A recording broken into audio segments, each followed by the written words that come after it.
El leitmotiv d'aquests dies, el crit és Mataró està brut, només hem de mirar els containers i hem de mirar els carrers. Què passa? Què estem fent des del grup municipal? Estem treballant en 4 línies.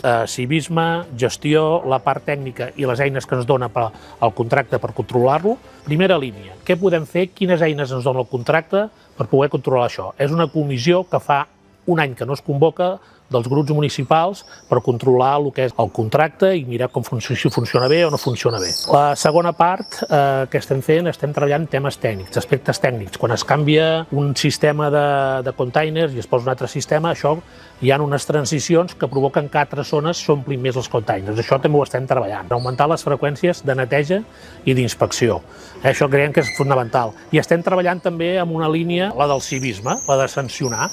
És un contracte que depèn de la corresponsabilitat dels mataronins, doncs qui no ho fa bé, qui ho fa malament, doncs que se'l sancioni. I també estem obrint una nova línia que ens pot servir pel contracte de la brossa i per altres contractes, que és posar l'Ajuntament al carrer. Què vol dir això? Crear el cos d'inspectors que ens pot ajudar a controlar molt bé aquestes coses.